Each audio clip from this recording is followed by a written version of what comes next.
अस्सलाम वालेकुम, मेरा नाम तारिक ख़ान है और मैं एक पाकिस्तानी ज़ात थाई हूँ।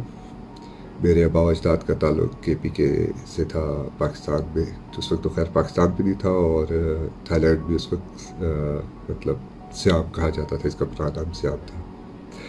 खैर वीडियो बनाने का मकसद ये है कि मैं अपना पर्सनल एक्सपीरियंस शेयर करूँ जो इस कोविड के सारे मामले के में हुआ है।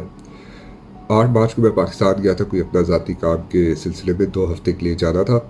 लेकिन 8 मार्च तक तो खैर खाली इटली और चाइना वगैरह में ही फैल रहा था कोरोना, मतलब उनको अपनी गिरफ्त में ले रहा था। लेकिन बाकी दुनिया के मुल्क बेहतर ही थे, जिनमें से एक क्या कहते हैं, पाकिस्तान में भी तकरीबन सिर्फ 8 और 10 केसेस थे, इससे ज़्यादा नहीं थे। लेकिन 11 तक, मतलब 11 मार्च तक वो मज़ीद फैलता गया और इसी दौरान फिर मतलब पाकिस्तान के सारे एयरपोर्ट गवर्नमेंट ने मतलब ये डिसीजन लिया कि सारे एयरपोर्ट्स वगैरह बंद कर दिए जाए इंटरनेशनल फ़्लाइट्स के लिए। इसी दौरान मैं ही पाकिस्तान में फंस गया। मैंने एम्बेसी से कांटेक्ट किया, थाई एम्बेसी से, जिन्होंने बड़ा अच्छा गाइड किया और उन्होंने एक फ़्लाइट अरेंज की थी 28 अप्रैल की 28 अप्रैल की, लेकिन वो इस्लामाबाद से थी और मैं लाहौर में फंसा हुआ था। काफ़ी पाकिस्तानी फंसे हैं, जिनमें से ज़्यादा की तादाद स्टूडेंट्स थे, मतलब यूनिवर्सिटी के स्टूडेंट्स हो गए या मदरसे के स्टूडेंट्स हो गए वो थे, या फिर तबलीगी जमात थी, या फिर ऐसे थे जैसे मेरे जैसे half Thai half Pakistani. Embassy ने बहुत अच्छा गाइड किया और 28 अप्रैल को पहली फ़्लाइट की, जिसकी वजह से जिसमें हम नहीं जा सके सिंपली क्योंकि दूसरे शहरों से मतलब वो क्या कहते हैं, ट्रांसपोर्टेशन भी बंद हो गई थी, तो हम फंस गए।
जो मज़ीद थाई फंसे थे वो ज़्यादातर या तो कराची में थे और या तो लाहौर में थे, बाकी भी दूसरे शहरों में थे, लेकिन जो मेजॉरिटी थी वो कराची की थी या लाहौर वालों की थी। उसके बाद हम सब ने मिल के एम्बेसी से दोबारा कांटेक्ट किया इंडिविजुअल तौर पे, लेकिन कुछ साथ भी थे उन्होंने भी किया। तो एम्बेसी ने एक और फ़्लाइट, स्पेशल फ़्लाइट अरेंज की जो कि थी 6 मई की, और एम्बेसी साथ साथ गाइड कर रही थी और बहुत अच्छा गाइड कर रही थी। 6 मई की फ़्लाइट में हम सारों को एक चीज़ मस्त थी कि हमने कोविड का टेस्ट कराना था। अब वो टेस्ट पाकिस्तान में काफ़ी कॉस्टली था, 6,000 रुपये थे। तो किसी मुसाफिर के पास थे, किसी के पास नहीं थे।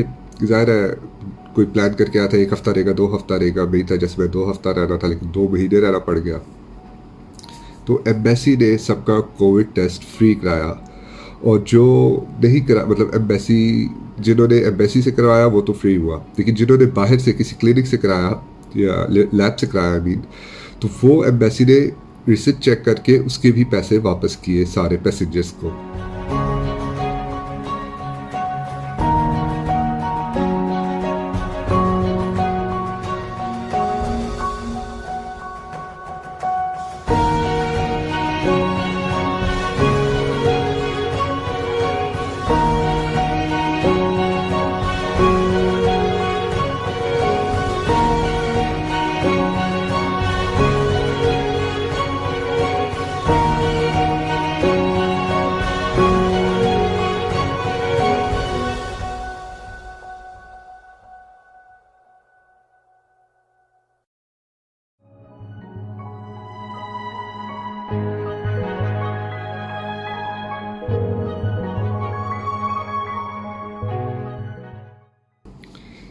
छः मई को एयर एशिया का स्पेशल फ़्लाइट आया, चार्टर्ड फ़्लाइट आई उधर, और हमें एम्बेसी, जब हम सारे एयरपोर्ट गए कुछ लोगों को एम्बेसी ने कराची से लाहौर तक पहुंचाया, स्पेशल वैन्स भेजी गई। फिर हम जब एयरपोर्ट में सारे जमा हुए तो एम्बेसी की तरफ से पूरा स्टाफ आया हुआ था, उधर एयरपोर्ट में ही था। हम सबका रोज़ा था तो उन्होंने हमें रोज़ा खोलने के लिए सबवे के बर्गर्स और मतलब पानी की बोतलें वगैरह प्रोवाइड कर दी थी। दूसरा, हमें अंदर लॉबी तक छोड़ने आए। उसके बाद जब एयर एशिया के प्लेन में हम एंटर होने लगे थे तो एंटर होने से पहले हमें हमारे हाथ सैनिटाइज कराए गए। फिर हमारा luggage, hand luggage, hand carry का जो लगेज था वो सारा डिसइंफेक्ट किया। फिर उसके बाद उन्होंने हमारे जो पुराने मास्क हमने पहने हुए थे उन मास्क को फेंकवा के हैंड सैनिटाइज करा के दोबारा मास्क पहनवाया। उसके बाद फिर हैंड सैनिटाइज कराए। और जहाज़ पे एंटर होने से पहले उन्होंने हमारा टेम्परेचर चेक किया। उसके बाद हम जहाज़ में बैठ गए। जहाज़ में इतना अच्छा सिस्टम था, एक रो में बंदे बिठाए, एक रो बिल्कुल खाली, एक रो में बंदा, मतलब एक पूरी रो खाली उन्होंने छोड़ी। ज़ाहिर है इसमें पे तो किया हुआ था, लेकिन एम्बेसी ने हमारी जो सिक्योरिटी है वो पहले सामने रखी। उसके बाद 4.5 घंटे की फ़्लाइट थी। हम एयरपोर्ट में उतरे, क्या कहते हैं, बैंकॉक एयरपोर्ट में। और बड़ी टेंशन थी पाकिस्तान में, जो हमने सुना था या देखा था, जो वो क्वारंटीन में लोगों का हाल कर रहे, क्योंकि हमें भी तो 14 दिन के लिए क्वारंटीन के लिए कहीं ना कहीं जाना था। खैर, हम जैसे ही बैंकॉक पहुँचे, वहाँ पे हम जब जहाज़ से उतरे, बड़ी तरतीब से पहले एक रो को उतारा गया, फिर दूसरी रो को उतारा गया। इस तरह नीचे पुलिस वाले हमारा इंतज़ार कर रहे थे, सोशल डिस्टेंस रख के। पहले तो उन्होंने हर पैसेंजर जो भी उतर था उसको सल्यूट, स्टैंडर्ड थाइस थे, ज़ाहिर अपने मुल्क वापस गए थे तो सबको सल्यूट किया। फिर उन्होंने गाइड किया किस तरफ जाना है, अपने हाथ के इशारे से कि उधर चले। फिर हम जब लॉबी में एंटर हो रहे थे, बैंकॉक एयरपोर्ट की लॉबी में, वहाँ पे हमारा फिर से टेम्परेचर चेक हुआ, फिर से हैंड सैनिटाइज हुए। फिर इमिग्रेशन का सेंटर आया, मतलब इमिग्रेशन एरिया आया। वहाँ पे उन्होंने हमारे मुंह से मास्क नहीं उतरवाए, वहीं से उन्होंने पासपोर्ट लिया स्टैम्प करके और हमें एक जगह वेटिंग एरिया में भेज दिया। वेटिंग एरिया में हमने तकरीबन 5 मिनट इंतज़ार किया होगा। उसके बाद बसें आ गई। अब एक बस में सिटिंग कैपेसिटी थी 50 पर्सनस की, मतलब 50 पैसेंजर्स बैठ सकते थे, लेकिन उन्होंने उसको भी किया कि एक रो खाली रखी। तकरीबन एक बस में 20 से ज़्यादा बंदे नहीं बिठाए दूर दूर करके। और हमें अपना सामान भी, मतलब इतना प्रोटोकॉल दिया गया कि सामान तक हमने जो है ना, मतलब बस में लोड नहीं किया। उसके लिए भी स्टाफ रखा। हमने सिर्फ अपना सामान आइडेंटिफाई किया, हाँ जी ये हमारा सामान है, रख दिया। उसके बाद तकरीबन 1 घंटे की वहाँ से ड्राइव पे है बैंकॉक से पथाया, 1.5 आवर लगा ले उस फ्लाइट, मतलब सॉरी डिस्टेंस है उसका 1.5 घंटा। यहाँ पे रास्ते में डर रहे थे काफ़ी कि यार मतलब कहाँ पे रखेंगे, कोई आर्मी कैंप होगा, कोई स्कूल होगा, ये वो।